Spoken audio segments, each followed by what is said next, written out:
আসসালামু আলাইকুম ভাই ব্রাদার, আশা করি সবাই ভালো আছেন। আমিও আলহামদুলিল্লাহ ভালো আছি। তো সকাল সকাল ঘুম থেকে ওইটা বুঙ্গুস করে কাজে চলে গেলাম।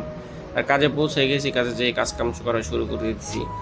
আর ইদানিং এই গাড়িটা আমার ভাগে পড়ছে, মানে এই মাস এই গাড়িটাই করুম। তো আস্তে ধীরে ভিডিও দিতেছি, একদিন পর পর ভিডিও দিই, কারণ একই জিনিস আপনাদের কতবার দেখাইতে ভালো লাগে, তাই না? তো বসে কয়টা চকলেট দিল, চকলেট খেয়ে আবার কাজ কাম করা শুরু করছি। আর গাড়িটা সিমেন্ট দেওয়া শেষ, গাড়িটা ঘষা ঘেঁষা কমপ্লিট করে সোজা বাসায় চলে যান।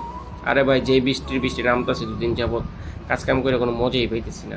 তো যাই হোক, গাড়িটা ঘষাঘাষি করে কমপ্লিট করে বসে রয়েছি। তারপর বাসায় চলে আসছি, বৃষ্টিতে আর ভিডিও করে নি। তারপরের দিন গেলাম, তারপরের দিন যাই ভাই একই কাজ, ওই গাড়িটা আবার কমপ্লিট করতে হইব। আজকে টেপ টুপ দিয়ে সিএফ করে সব কিছু কমপ্লিট করতে হইব। তো এই গাড়িটা হচ্ছে তুকা কালার, গাড়ির রং চেঞ্জ হইব। তো এই গাড়িটা আমার দিয়েছে কেন সেটা আমি জানি, কারণ কেমন কাজ করি, কেমন কী করি না করি এই বুঝতে। তো জুম্মার দিন আলহামদুলিল্লাহ জুম্মার নামাজটা পড়া হয়েছে, সবাই মিলে জুম্মার নামাজ পড়তে গেলাম। জুম্মার নামাজ শেষ করে আসার টাইমে দেখলাম একটা বিশাল বড় বট গাছ।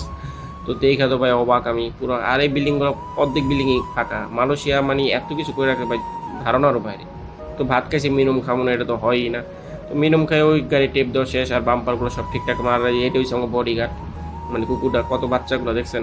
তো নামাজটা শেষ করে আমার বাসায় চলে আসছে ভাই। ভালো থাকবেন।